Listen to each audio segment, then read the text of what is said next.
고린도전서 15장 50절부터 54절 말씀입니다. 50절 말씀에 보면 혈과 육은 하나님 나라를 이어받을 수가 없고 또한 썩는 것은 썩지 아니할 것을 유업으로 받지 못한다라고 하는 말씀이 기록되어 있습니다. 물론 부활의 몸을 우선 일러주는 말씀이기도 합니다. 썩지 아니할 것, 부활의 몸이 지금 우리가 입고 있는 흙으로 된 이 몸이 아니라는 거죠.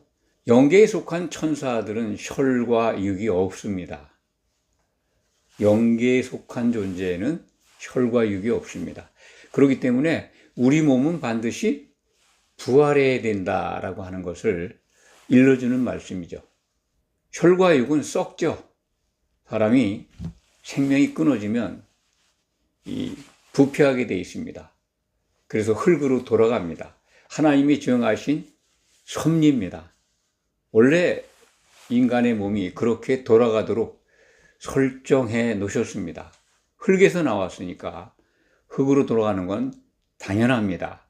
그런데 이 혈과 육은 하나님의 나라를 이어받을 수가 없다. 이 부분을 우리가 좀 더 성경 속에 있는 사도 바울이 이 표현을 한 의도를 좀 생각해 보아야 한다고 생각합니다. 혈과 육으로는 하나님 나라에 들어갈 수 없다. 물론 부활해야 된다, 영체를 입어야 된다, 그런 말씀이기도 하지만 그 부분은 이제 앞전에서 충분히 사도께서 설명을 했습니다. 몸이 변해야 된다. 영의 몸이 있다. 영체로 바뀌어야 된다. 저도 그런 부분을 설명을 드렸는데 오늘 이 혈과 육, 실질적으로 몸을 가지고 이제 천국에 못 들어가는 건 압니다. 그죠? 이 몸 가지고 이른바 하나님의 나라, 천국, 백성이 될 수가 없다.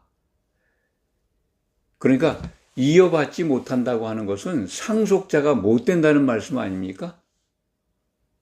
들어가지 못한다, 유업으로 받지 못한다 하는 것도 상속자가 되지 못한다는 말씀입니다. 이 부분은 이제 요한계시록 21장 7절에 명쾌하게 기록되어 있죠. 이기는 자들은 상속자가 되리라. 내 유업을 받으리라. 이렇게 선언되어 있습니다. 이기는 자가 되어야 하나님 나라를 이어받을 수 있고 상속자가 된다. 하나님의 그 나라를 유업으로 받는다. 그런 말씀이죠. 그렇다면 우리가 이기는 자가 되어야 되는데 오늘 본문 말씀을 적용하면 이어받을 수 없는 상속자가 될 수 없는 곧 이기는 자가 되지 못하는 사람들, 이 부분을 우리가 생각해 보아야 합니다. 이기는 자가 못 되는 경우가 있다는 거죠. 하나님 나라를 이어받을 수가 없는 경우가 있다는 겁니다. 믿는 자들 가운데. 이 말씀 또한 역시 교회에 주신 말씀입니다. 믿는 자들에게 일러주시는 말씀입니다. 상속자가 되지 못하는 경우가 있다는 거죠.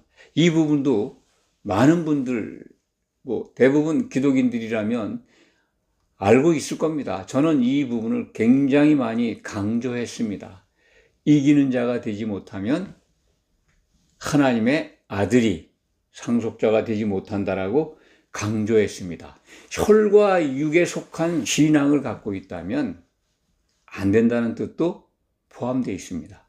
혈과 육, 곧 세상에 속한 믿음 생활을 한다면 하나님 나라의 유업을 받지 못한다. 그런 말씀입니다. 세상에 빠지고 이런 것들 우리가 그냥 어렴풋이 생각할 수 있습니다만 성경은 구체적으로 하나님 나라의 유업을 받지 못하는 그 사례들을 여러 군데에서 우리에게 일러줍니다. 그 부분을 소개해 드리겠습니다. 고린도전서 6장 9절부터 불의한 자가 하나님의 나라를 유업으로 받지 못할 줄을 알지 못하느냐. 미혹을 받지 말라. 음행하는 자나 우상 숭배자나 간음하는 자나 탐색하는 자나 도적이나 탐욕을 부리는 자나 술 취하는 자나 모욕하는 자나 속여 빼앗는 자들은 하나님의 나라를 유업으로 받지 못하리라. 여러 가지 유형이 들어가 있습니다만 이 내용의 공통점이 뭡니까? 세상의 좋은 것들을 취하며 산다는 겁니다. 곧 혈과 육이 좋아하는 몸을 위해서 산다는 거죠. 탐심을 가지고 자기 자신을 위해서 살아간다. 여기에는 뭐 여러 가지 유형이 나와 있습니다만 제일 우리가 알고 있는 것, 음행이죠. 음행과 우상숭배, 그리고 탐심, 이렇게 세 가지로 요약해서 말씀드릴 수가 있습니다. 음행은 예수님보다 세상을 더 좋아하는 거고, 우상숭배는 온갖 세상에 있는 좋은 것들을 예수님보다 더 숭배하며 사는 거죠. 세상을 더 사랑하는 겁니다. 같은 말씀이죠. 음행이나 우상숭배나. 그리고 탐심은 그렇습니다. 눈에 보이는 세상 것을 좋아하는 거잖아요. 그러니까 여기에 기록된 모든 것들이 공통점이 있습니다. 하나님보다 세상을 더 사랑한다는 거죠. 육적인 삶을 더 즐기고 좋아한다. 신앙생활을 하고 있지만 예수님을 주라고 부르면서 교회 생활을 하고 있지만 혈과 육에 속한 인생을 살고 있는 사람들, 그들은 하나님 나라를 유업으로 받지 못한다. 그런 말씀입니다. 또 한 군데 고린도전서 15장 50절 우리가 읽은 부분이 있죠. 그리고 갈라디아서 5장 21절 말씀 속에도 하나님 나라를 유업으로 받지 못한다고 하는 말씀이 기록되어 있습니다. 갈라디아서 5장 21절 투기와 술취함과 방탕함과 또 그와 같은 것들이라 전에 너희에게 경계한 것 같이 경계하노니 이런 일을 하는 자들은 하나님 나라를 유업으로 받지 못할 것이요. 세상을 좋아한다는 겁니다. 뭐 우상숭배, 탐심을 가지고 산다는 거죠. 그런 자들은 뭐 성경 말씀 기록된 부분은 다르지만은 그 말씀이 주는 메시지는 동일합니다. 그러니까 몸을 위한 삶을 산다는 겁니다. 하나님이 가장 싫어하는 거죠. 증오하는 겁니다. 기독인이 됐는데 영에 속한 이 성령의 인도함을 따라서 육신의 일이 아니라 영의 일을 생각하는 그런 믿음 생활하는 게 아니라 그냥 육신의 생각에 따라서 몸을 위해서 세상의 좋은 것을 위해서 거기에 즐겨 빠져 사는 것, 그런 인생을 사는 사람들은 하나님 나라의 유업을 받지 못한다. 이렇게 기록되어 있습니다. 우상숭배라고 하는 부분을 좀 말씀드리겠습니다. 기독인 가운데 우상숭배를 하고 있다라고 생각하는 분들은 없을 겁니다. 자기 스스로가. 그렇죠. 어떤 우상을 만들어서 그걸 거기에 절하고 섬기고 그러지는 않습니다. 그런데 우리가 간과할 수 없는 것이 바로 자기 몸을 세상에 있는 좋은 것들을 섬기는 것, 그 자체가 우상숭배라고 말씀드렸습니다. 분명히 형상을 만들어 놓고 거기에 숭배하는 건 아닌데 마음속에 설정해 놓은 우상이 있습니다. 그것이 참으로 위험합니다. 그리고 결과가 참혹합니다. 자기가 좋아하는 것을 우상으로 설정해 놓고 섬깁니다. 그냥 어떠한 형체를 섬기는 우상이 아니라 자기 마음속에 아주 사모하는 것들, 이루고 싶은 꿈, 소망, 이 세상에 있는 것 속에 그런 것들이 설정되어 있다면 위험하죠. 우리의 소망이나 우리의 숭배의 대상은 하나님뿐입니다. 세상에서 명예를 얻는 것, 부를 얻는 것, 재산을 늘려가는 것, 그런 것들이 더 우선순위예요. 믿음의 목적이 하나님을 공경하고 하나님을 찬양하고 하나님을 더욱 사랑하는 그런 게 아니라 세상에 있는 것들을 얻기 위한 수단으로 하나님을 사용하는 겁니다. 그런 분들 안 계십니까? 제가 볼 땐 굉장히 많습니다. 하나님을 사용해요. 그분을 공경하고 그분을 사랑하고 그분의 말씀을 즐겨하고 기뻐하고, 물론 그런 가운데 세상에 속한 것을 간구할 수는 있습니다만 간구하는 게 더 큽니다.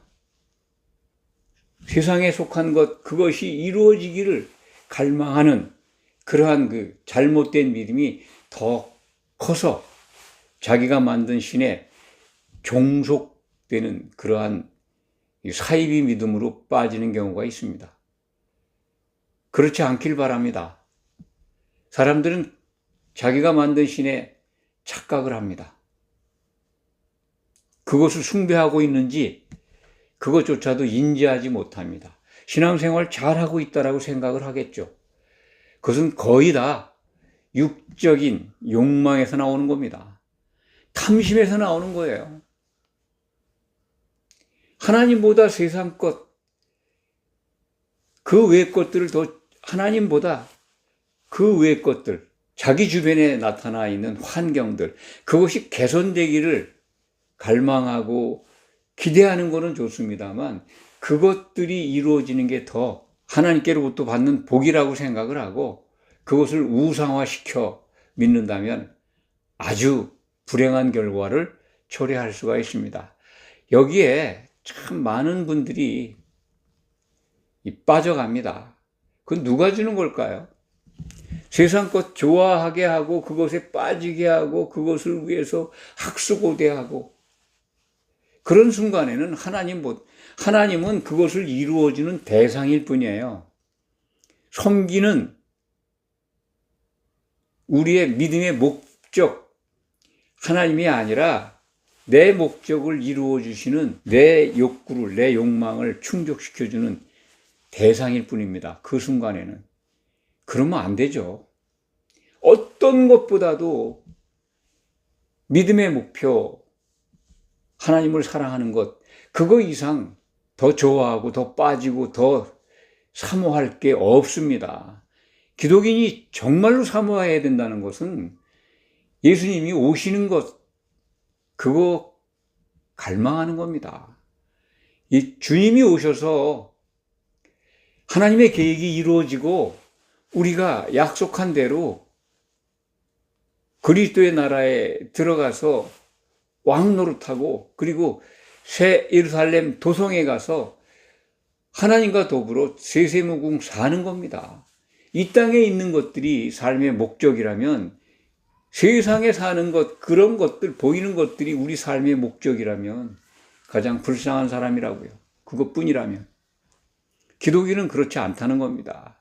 우리의 믿음의 목적, 인생의 목적은 세상에 속한 게 아닙니다. 혈과 육에 속한 것이 아니라 하나님 나라에 속한 것, 하나님이 약속하신 것, 곧 상속자가 되는 겁니다. 이기는 자가 되는 겁니다. 이기는 자보다 더 우리를 영광스럽게 하는 약속이 어디 있습니까? 오늘 본문 말씀을 통해서 그것을 다시 한번 마음에 담으시기 바랍니다. 51절 말씀, 보라 내가 비밀을 말하노니 우리가 다 잠잘 것이 아니요 마지막 나팔에 순식간에 홀연히 다 변화되리니. 부활하는 순간에 대해서 감춰졌던 비밀이었는데 그것을 사도 바울이 공개하는 겁니다. 주님이 재림하실 때 이 나팔 소리와 함께 천사들을 보낸다라고 하는 말씀을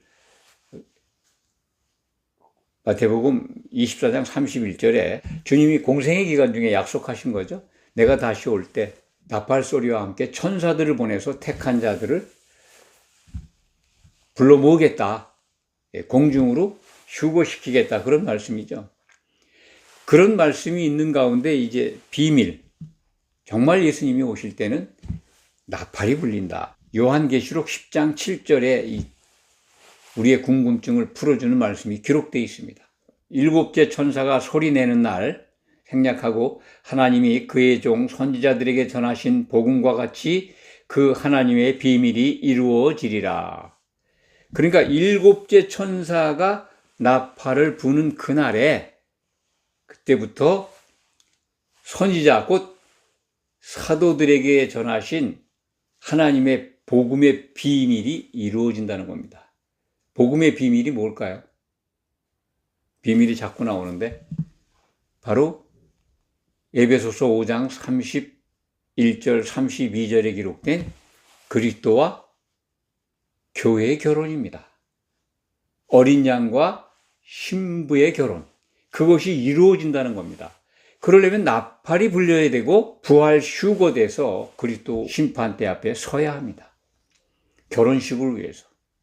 결혼식 참여 자격을 얻기 위해서 심판대에서 심사를 받습니다. 양과 염소로 분리되는 일이 벌어집니다. 그러니까 51절 말씀, 마지막 나팔, 그 나팔은 일곱 나팔을 가진 일곱 천사가 있는데 그 중에서 일곱째 천사, 마지막 나팔을 부는 천사가 등장해야, 그리고 나팔 소리가 울려야 하나님의 그 비밀이 이루어지기 시작한다는 거죠. 그래서 그 나팔 소리가 나면 우리가 순식간에 호련히 변한다는 겁니다. 살아있는 자나 무덤에 있는 자가 다 영체를 입고 공중으로 휴거된다라고 하는 말씀을 오늘 본문에서는 다 찾을 수는 없지만은 다른 성경, 특히 요한계시록, 또 이 부활의 부분에 관해서는 데살로니가 전서 4장 16절, 17절 말씀을 우리가 적용하시면 됩니다. 52절 말씀은 이제 지금 말씀드린 거와 마찬가지입니다. 같은 내용이죠. 나팔 소리가 나매 죽은 자들이 썩지 아니할 것으로 다시 살아나고 우리도 변화하리라. 우리라고 하는 건 살아있는 자를 통칭하는 말씀이죠. 53절, 54절이 같은 말씀을 강조하고 있습니다. 썩을 것이, 혈과 육이 된 몸이죠. 우리 몸, 이거 썩지 아니할 것을 입는다는 거죠. 이게 얼마나 감동적인 말씀입니까? 이 몸이 이 몸대로 천국에 가는 게 아니고 죽지 않는 것으로 입는다는 거잖아요. 54절 말씀이 이 썩을 것이 썩지 아니함을 입고 이 죽을 것이 죽지 아니함을 입을 때에는 사망을 삼키고 이기리라고 기록된 말씀이 이루어진다. 사망에 갇혀있는 우리가 영생의 길로 들어간다는 거죠. 사망이라고 하는 건 죽음이지 않습니까? 죽은 자는 하나님께로 갈 수가 없습니다. 요것만 기억하시면 됩니다. 다음 시간에 이 사망에 관해서 함께 우리가 심층적으로 살펴볼 예정입니다. 오늘 본문 말씀 속에서 우리가 꼭 기억해야 될 것, 그것은 혈과 육은 하나님의 나라를 유업으로 받지 못한다. 곧 세상에 속한 인생을 산다면 이기는 자가 되지 못한다. 이렇게 연결해서 기억하시기 바랍니다. 부활하는 것은 당연합니다. 기독인은 다 나팔 소리가 나매 부활합니다. 그 부활은 영생을 위한 부활이 아니라 심판을 받기 위한 부활이다. 그것은 다른 성경을 통해서 우리가 확인하고 있지 않습니까? 그렇기 때문에 이런 부분은 오해하지 마시기 바랍니다. 부활해서 영체를 입고 부활해서 이기는 자가 되느냐? 아니면 염소로 분류돼서 깊은 바다, 불지옥에 떨어지느냐? 오늘 말씀을 통해서 이 복음을 듣는 모든 성도들이 다 같이 이기는 자가 되기를 간절히 소망합니다.